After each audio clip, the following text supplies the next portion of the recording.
Hello and welcome. Thank you all for joining us today for Data-Driven Coaching, Leveraging 360 Results to Jumpstart Coaching. On the left-hand side of the screen is a chat box where you can enter questions. Feel free to ask questions throughout the presentation, and we'll answer as many as we can at the end. Now I'd like to introduce our speaker today, Dr. Teresa Pappas. Dr. Pappas has over 20 years of organizational development experience within the pharmaceutical, manufacturing, financial services, and publishing industries. She is a Coach University Advanced Corporate Coaching graduate and an ICF certified coach. She has broad knowledge and skill in her specialty areas of executive coaching, organizational development, talent management, and performance assessment. As an executive coach, Terry works with both individuals and groups. She's coached all levels of leaders within organizations, including C-suite executives, to increase leadership awareness, performance, accountability, and create positive behavioral change. Without further ado, I'd like to turn it over to Dr. Pappas. Thank you, Jessie, and welcome to everyone. I'd like to start by thanking you all for joining us today, and I'm pleased to be here. As Jessie said, my name is Terry Pappas, and I'm a consultant and coach with the 3D Group. I'm headquartered here in the Chicago area, and with my background in industrial organizational psychology, I've worked within the field for over 20 years now, and some of what I'll be doing during our time together is leveraging some experiences that I've had as it relates to the topics that we'll cover today. So today we're going to explore the topic of leveraging 360 results for coaching. And to me, this really represents an exciting synergy, being able to utilize 360 data to its fullest as a platform to springboard and develop some targeted and realistic coaching goals. And my goal is that at the end of our time together, everyone on the line will be able to walk away with not only some new insights on the topic, but also some new thoughts about how you might be able to leverage some of what we'll talk about, both in your roles and for your organization. So what we're looking at here is a representative sample of some of the organizations that we've worked with to provide leadership coaching. At 3D Group, we do both a combination of 360 debriefs and some short-term coaching as it relates to interpreting 360 feedback, and also longer-term coaching engagements that start with a 360. And here's some of the organizations that we've worked with on more of those longer coaching engagements of 6 months or more. Now, to get started, interesting, hot off the presses example is a recent write-up. This actually came out last week in Forbes, last Friday, and it showcases some of the recent work that 3D Group has completed within an organization headquartered in California, Plantronics. It highlights some of the powerful results that can be achieved when you combine good assessment, in this case in the form of a good 360, with some ongoing coaching support. We have the URL listed here for you, but if you're interested in receiving that link via email, please let Jessie know, and I'm sure she'd be happy to send it to you. Okay, so let's jump into today's topic. Specifically, what we're going to talk about today are a few things. We're going to start by discussing how 360 practices are currently being used in internal coaching programs. And in doing so, we're going to leverage some recent benchmark study findings. And then we're going to identify ways to take 360 feedback and utilize it to target an individual's appropriate development actions, really showing the value of 360 data to do so. And then lastly, we're going to wrap up by sharing some best practices with you when it comes to increasing the accountability in the coaching process. All right, so let's begin with an exploration of some current 360 practices in internal coaching programs.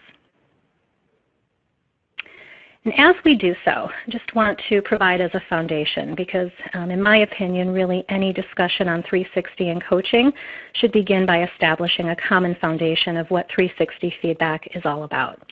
And at its core, the 360 process involves receiving good behavioral feedback from those that we work with and interact with the most, those individuals who are in naturally the best position to give us feedback to help us become more effective in our roles. And as we're looking here, it typically includes different rater groups, peers, our direct manager, direct reports, others, and so on.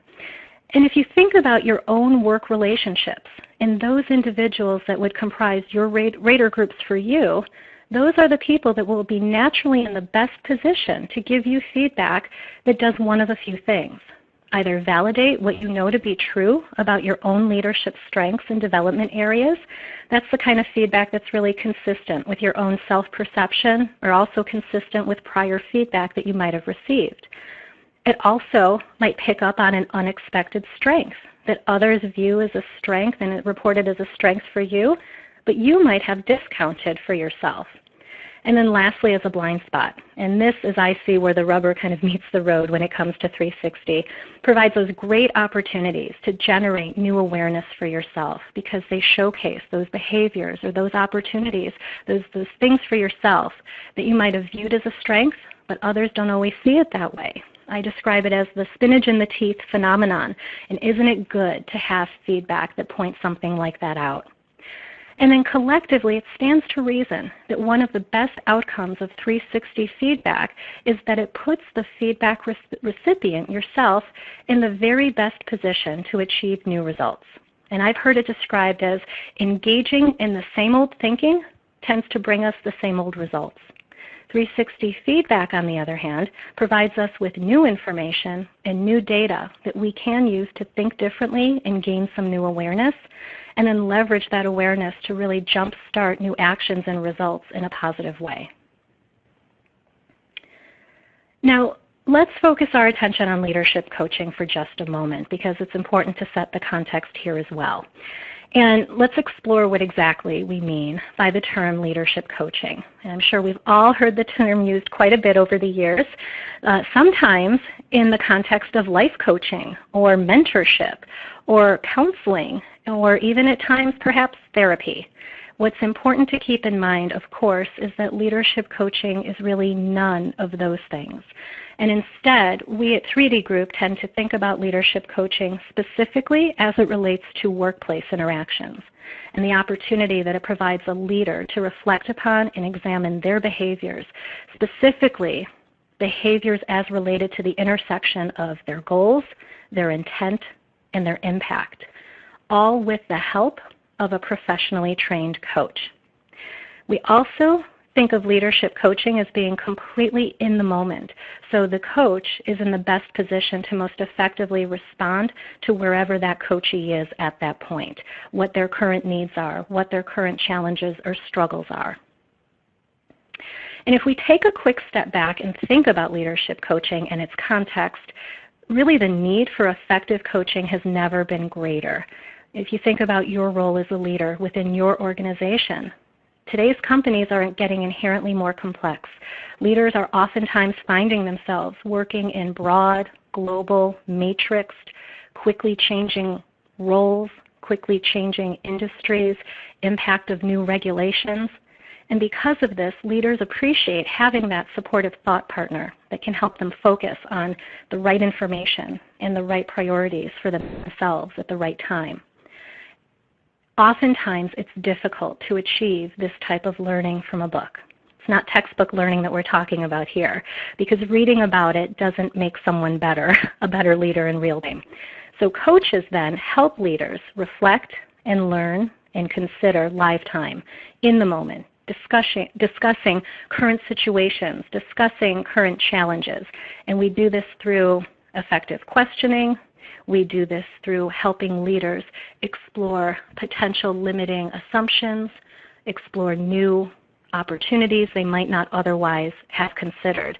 In the end, just really thinking differently. So it's difficult for leaders when they're operating within a system to ask themselves questions outside of it. And that's where a leadership coach comes in. So in that sense, if you think about it, based on what we've just talked about in terms of 360 feedback and leadership coaching, they are indeed a perfect pairing, much like what it is that we're looking at on the screen, the visual here between the wine and the cheese and the accoutrement. So let's delve exactly into why. Why do they make such a perfect pairing? So if we start on the left side of the screen here, we know that 360 feedback provides us with new awareness.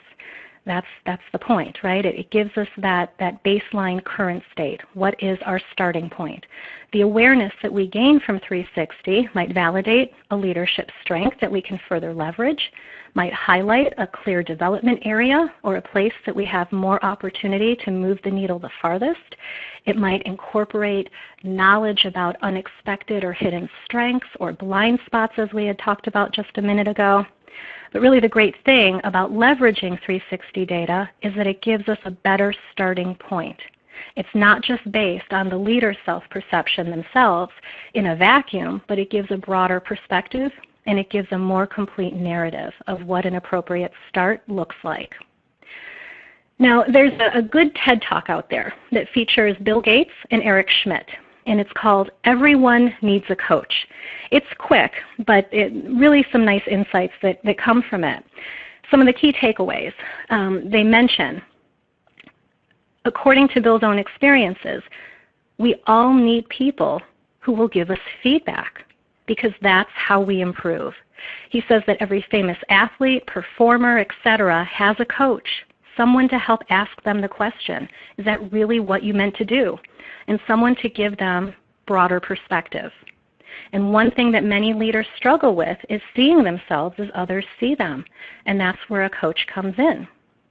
So the coach then becomes that critical link, that support link to help the leader accept what their 360 feedback is telling them and help them understand how the data can help them target their individual development goals.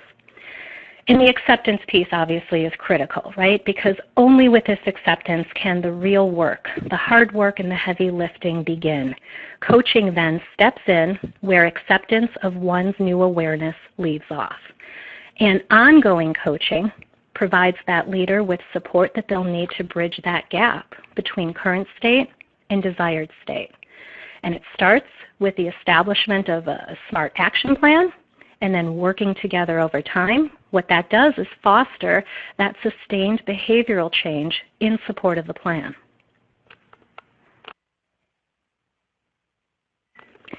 Excuse me. We have some interesting current data to share here. And what this does is illustrate how organizations are currently leveraging 360 and coaching together. This comes from the 3D Group's recently released benchmark study. And let's see what it shows us in terms of how organizations are using formally structured coaching programs. And the question here specifically explores how coaching was used by participating benchmark organizations. And we see the response options here. Let's talk about the data. What we found is that a full 50%, or half of the respondent organizations, utilize coaching for the targeted development of their high potential group. Not surprising when we think about how organizations traditionally have put some strategic thought to the development of their future enterprise leaders, that this would be so high. No surprise there. And it's followed by 25% of benchmark organizations who utilize coaching for more ad hoc development support. Also part of a more formal program, but this ad hoc support might look like one-off coaching for participants in the program, etc. We also see here that coaching tends to be utilized less frequently in remedial situations and less frequently in some of those broader enterprise-wide strategic realignment situations. So it's interesting to see how coaching is being utilized in organizations, coaching programs, and it'll be interesting for those of you on the call to be able to compare these statistics to how your organization might be leveraging a coaching program. So we also asked a question in the benchmark study as to the benefit that participating organizations found when leveraging the 360 process as part of coaching. And we'll show some sample comments, but I think it's nicely summarized with the statement that we see here. It's better to have real data to base the coaching on. Could not have said it better myself. And then looking at some of these remaining quotes, we see some additional specificity around exactly why it's better. So for example, we see things like the 360 provides information around blind spots and hidden strengths. This clearly is information that without a 360, we can't go there. It provides an opportunity to target and focus on coaching goals and the corresponding results desired. And it gives the coach some useful context to shape the coaching based on perspective not limited to just the coachees. We also asked how critical participating organizations view 360 feedback as being part of their organization's coaching program. And what we see here shows us that a full 80% of respondents found 360 feedback as being a critical component of their coaching program. I think it's also important to note that while 20% responded neutrally to this question, none disagreed in the criticality of 360 as being part of a broader coaching effort. And in fact, really in my experience, I'm finding more and more organizations leveraging 360 data as that initial foundation to provide that ongoing leadership engagement, that leadership coaching engagement. So let's explore how 360 feedback can be used to most effectively target a leader's development actions. This is the second phase after receiving and working through the 360 data. This is where the hard work and heavy lifting comes in. This is where it starts. So what we know is that through 360 interpretation, a leader works with their coach and they can determine where and how to target their priorities, the coachee's development priorities.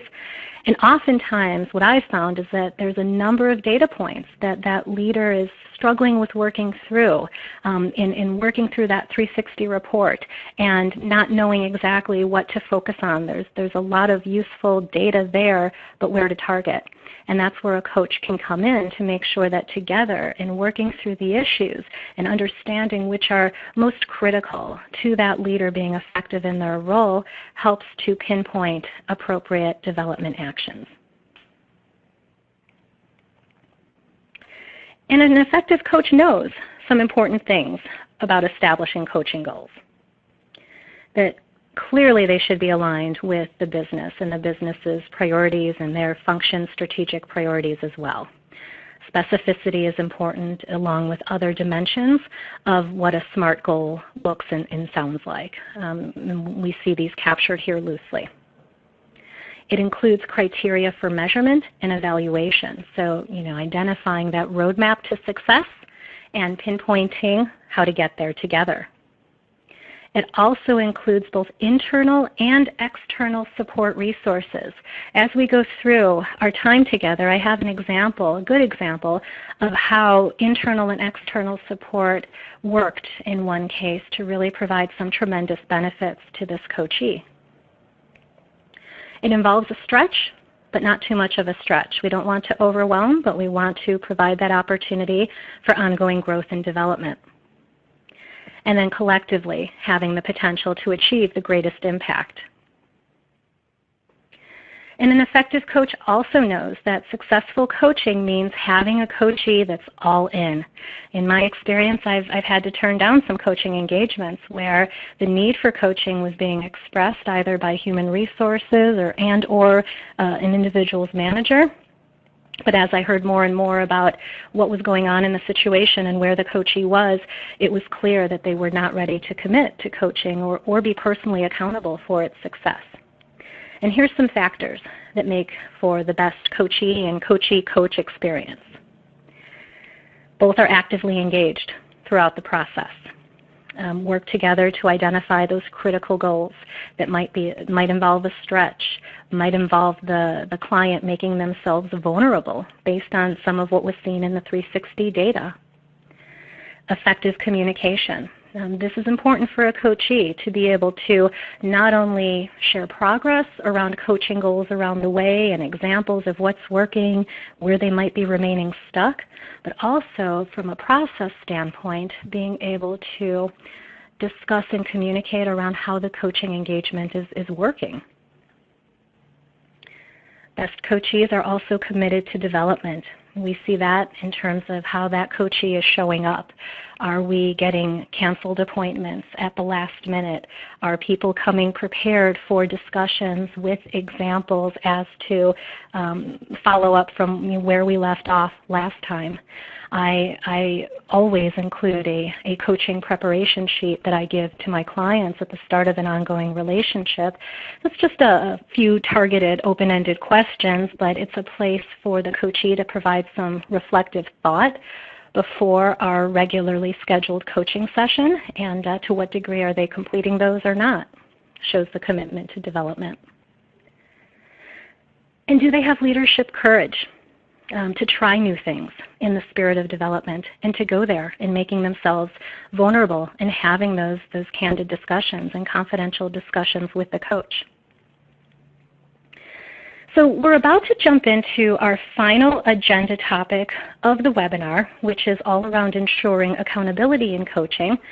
And as we get there, I think this is a nice transition, because sometimes we might see development stall on the part of the coaching relationship or where the coachee happens to be.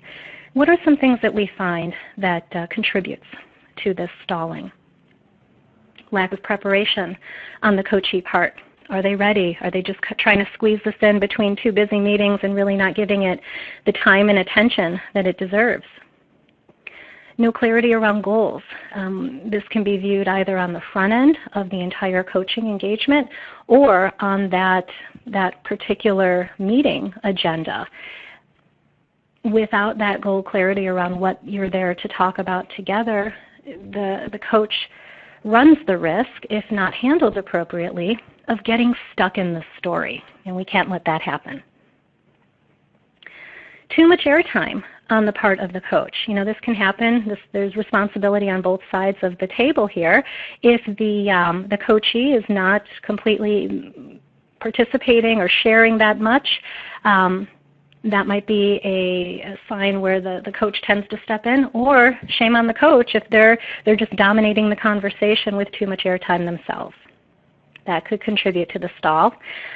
Same with the coach offering advice, either because the coachee asked for advice or they just went there on their own. Because again, it's less about the advice for sure and more about the questioning in the moment, asking those good discovery questions to help the coachee unearth what potential solutions might be.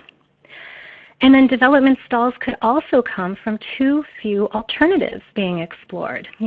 Are we not broadening the coachee's thinking around opportunities?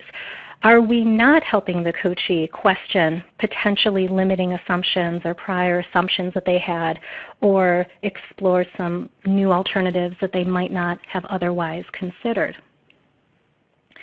And then lack of commitment to real change. I think this kind of goes hand in hand a little bit with some of the preparation that we talked about. We can see this when the coachee cancels a meeting. The lack of commitment can also show up when, I have a quick example here. Lack of commitment is so important, we've captured it twice. I had an example where a kickoff conversation happened. We had about 2.5 hours scheduled, first time that we were meeting, so part of it was in person. Part of it was working through 360 feedback. Part of the time was to be working through some other assessment data and also just getting to know each other. And as the coaching client greeted me at the elevator to bring me up for our meeting, turned to me very deliberately and said, okay, well, I know we've got a lot of time scheduled together. I hope it's okay, but I scheduled another call halfway in between our time. Indication of the commitment for sure.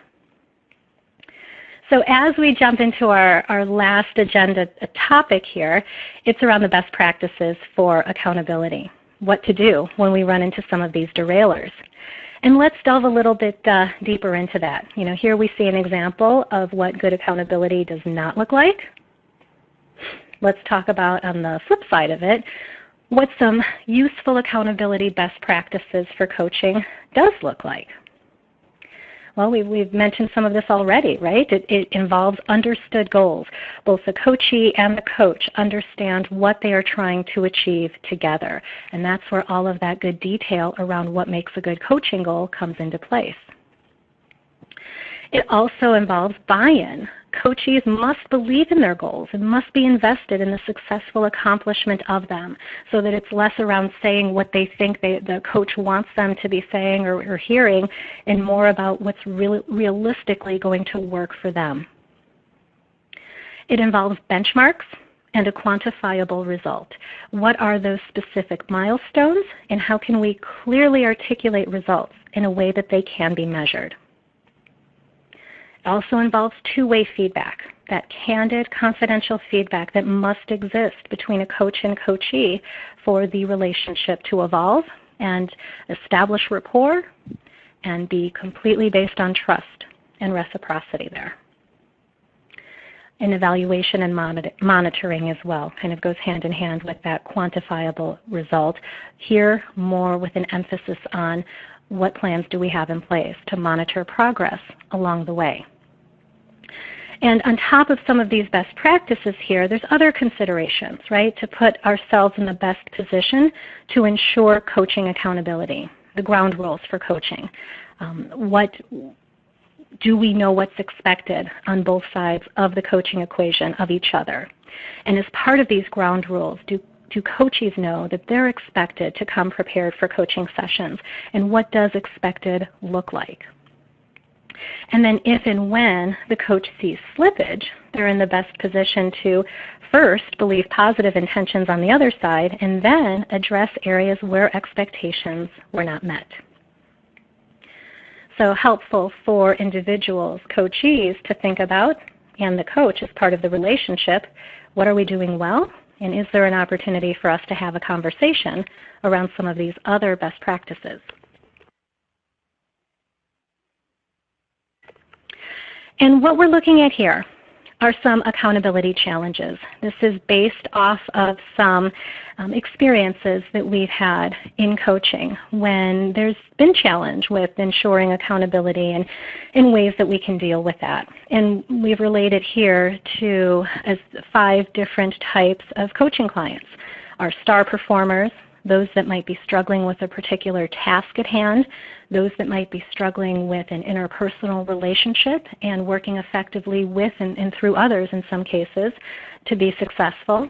The stuck performer, those that tend to be stuck in their own view of the situation and not open on their own to seeing alternatives and new possibilities that would help them. And then lastly, the solid but narrow performer, the individual who is rock solid at what they're doing, good at performing what they're doing. The organization is starting to pass them by, though, and they are not comfortable with that change that's involved. So let's walk through these quickly, one by one, and I have some examples for you of each of them. So let's start with a star performer. These are individuals that are highly capable, very skilled, very effective in their roles, ambitious, future-oriented, promotable, and they know it. Still, though, they might have 1 or 2 areas where they still would benefit from development. However, because so much of what they do works well and is successful and is based on their leadership strengths, tend to minimize their improvement areas or see them as relatively minor or unimportant because they do have so many other things that are going for them. And because of this, might rub others the wrong way, either with their high standards, their impatience, their lack of acknowledgement of their development areas, or simply by challenging others. When it comes to ensuring accountability with the star performer, here's some considerations. And it's based off of strategies that we found that work and things that don't work when it comes to, in this case, the star performer. Now, rather than read through the bullets one by one, which I won't do, I'd like to share a quick example with you. A couple years ago, I was engaged in a 12-month coaching engagement at an organization here in downtown Chicago.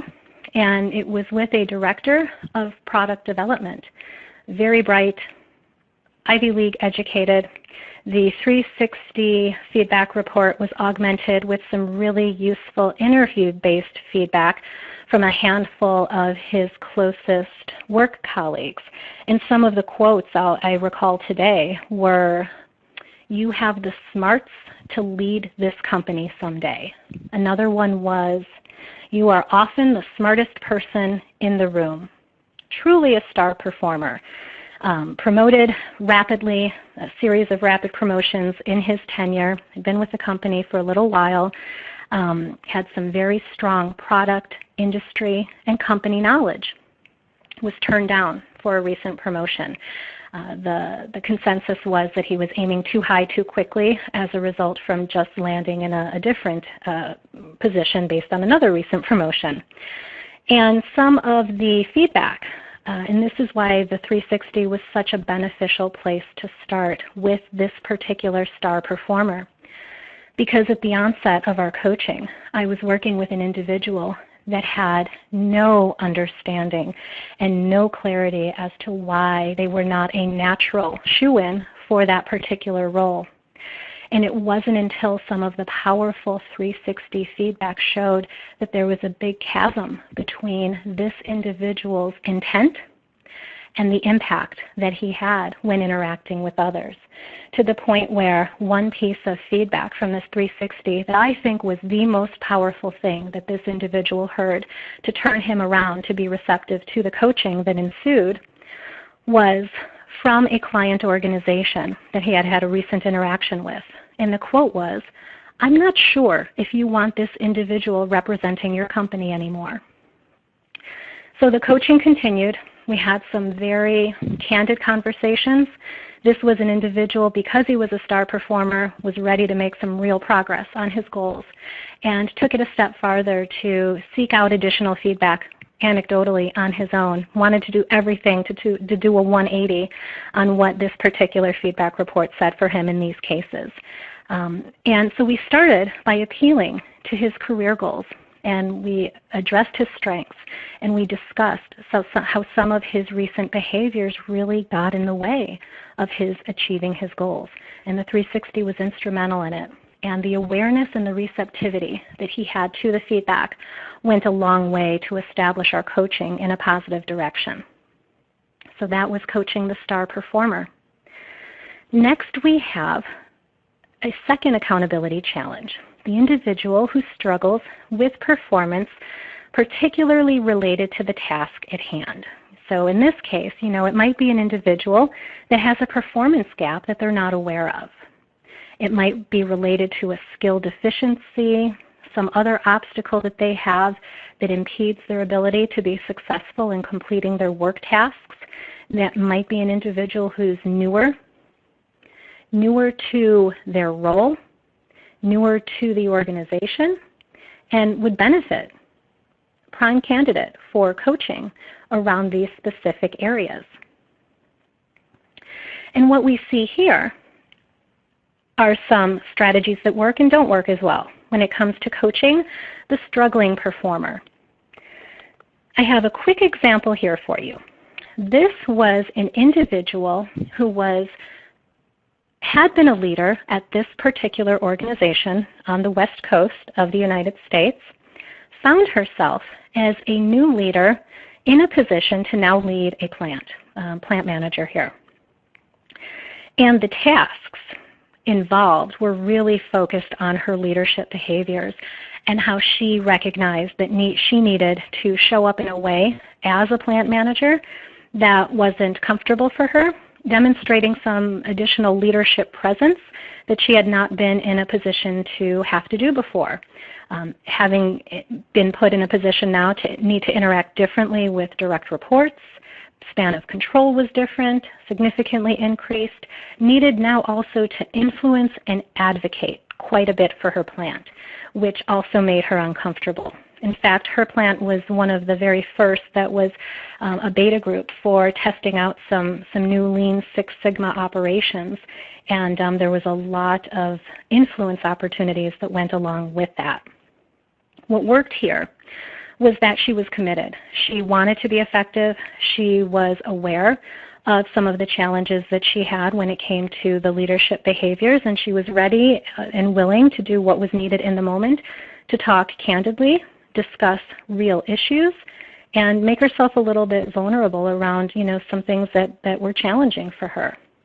So the specificity under the strategies that work was a big part of it. She was one that came fully prepared with great examples of things that had worked and things that had not worked. And through our coaching, quite a bit was worked on. And at the end, she was effective in her role to the point where she was kind of tapped on the shoulder to deliver her own TED Talk representing the organization and became the organization's senior sponsor for a women's leadership group. And that is coaching the struggling performer when it comes to a particular task at hand. In this case, it was really around leadership behaviors. And then we move to the performer, the individual that's struggling more on the interpersonal side of things. You know, these are folks who might view their gaps as being caused by the organization, management, coworkers, but not themselves.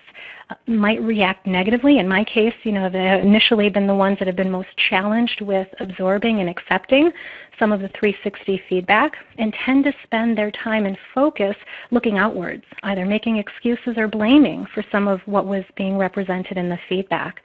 So it kind of goes along with that, but have difficulty taking ownership of what's going on and might not take things as seriously as they need to. Really struggle at the end of the day with engaging effectively with those around them.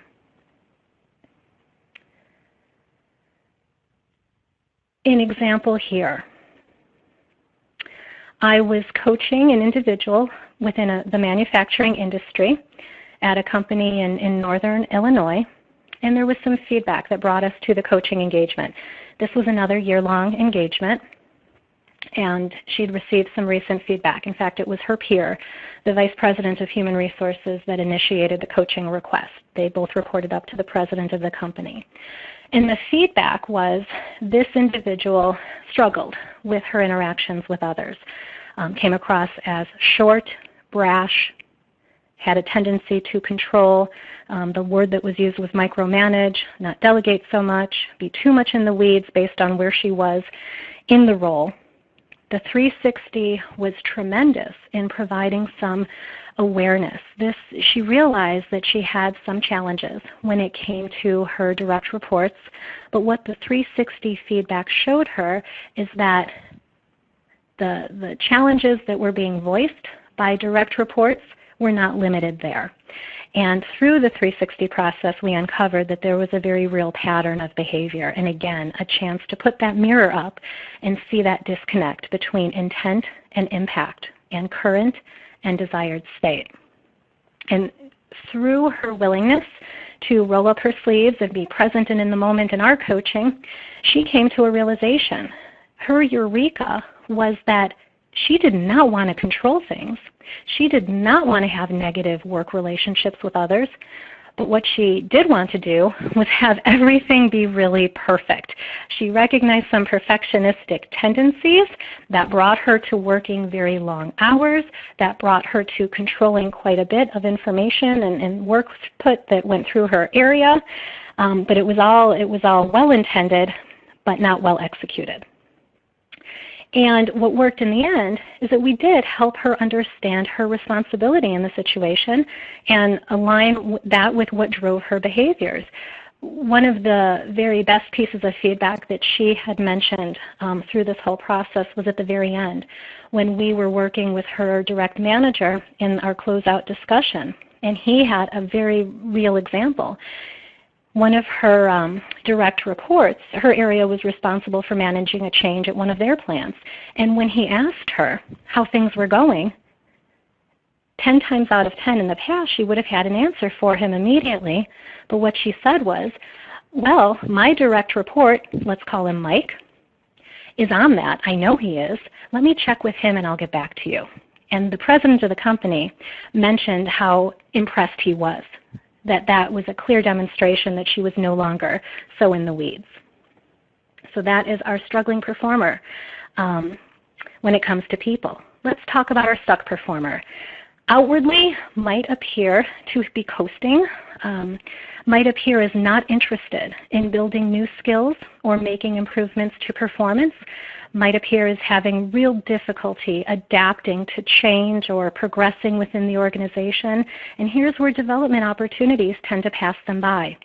Over time, based on the nature and pace of change in organizations these days, without progress, their future employability may be in jeopardy within their organization. When it comes to ensuring accountability, strategies that work and don't work here. Very quick example that I have for you. I was coaching a manager within the automotive industry in Illinois. This was an individual who was working in his role, working at the company for quite some time. In fact, one of the most tenured at this particular facility.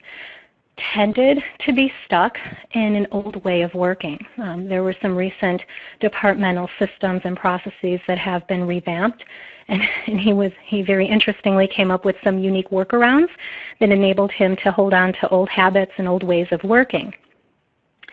The 360 feedback assessment that he had also gave him new insight in terms of how he was being perceived by others. And the thing that really struck him in this case was that not only was he making things inefficient and potentially incorrect with some of these workarounds and other related dynamics around being stuck, but it was having a real impact on those that he was working with quite regularly.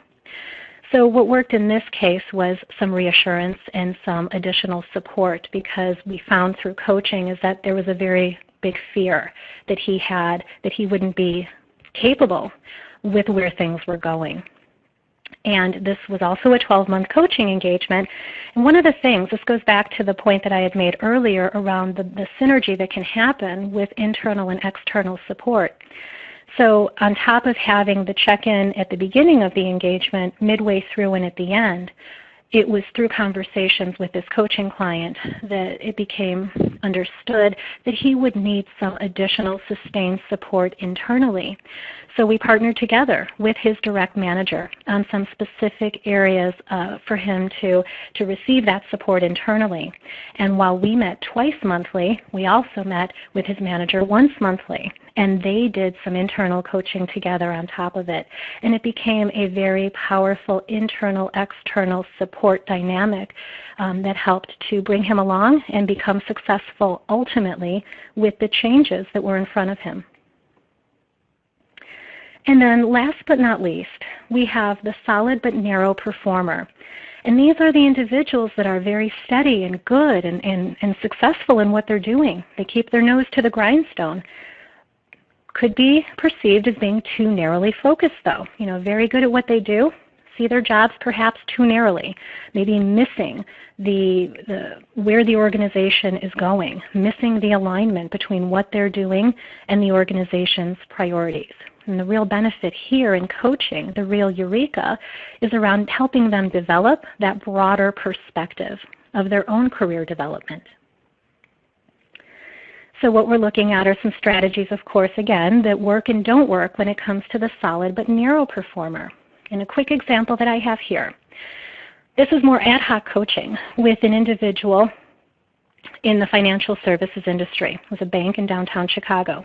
Very talented manager, had worked for a long time at this particular organization, worked in an operations area of the bank that was having a pretty large reduction in force. And she was concerned, saw limited options for herself, didn't see an answer for herself to remain at the bank because everything she knew about what she did and how she worked would be no more. And it was through our coaching that we helped broaden her perspective, because one of the things that I had the opportunity of witnessing with her was what a skilled communicator and facilitator she was. Had the opportunity to see her on a couple of occasions in her role, but leveraging some of those skills. We talked about transferable skills that she had and broadened her thoughts around what her options might be. She ended up moving to another role within the organization before the old role was to be eliminated, and performed really well in leveraging some of the same skills but still building new ones. So that was the example of the solid but narrow performer. Now, as we move to wrapping up, just the one thing, the real synergy, right? When used together, 360 feedback and coaching are more powerful and help leaders aim for extraordinary. The way I like to think about it is that 360 data in coaching provide that 1-2 support punch. They help leaders achieve that development synergy to aim much higher than they could with either one alone. Helps them to really achieve whatever is extraordinary for them. So that is the topic and the content that we had prepared. What I'd like to do now is turn it over to Jessie for, I think we have some Q&A time. And before that, I think you've got a couple of announcements that you'd like to make, Jessie. Great. Thank you, Terry. So we do have some great questions here, but first I want to tell you about a few things we have coming up. Some of you may already have requested and received an electronic copy of our full benchmark study, but if not, we'd be happy to send you one. One note, the electronic version isn't printable, but you can get a printed copy on Amazon. We'll also be making a recording of today's webinar and the slide deck available by request. And we hope you'll join us again in January when we'll be discussing how to design an effective feedback process for executives. We'll cover how to address the unique needs and challenges of senior leaders, how to customize your survey content and process by level, and how to support the process as both a top-level HR leader and also a member of the executive team.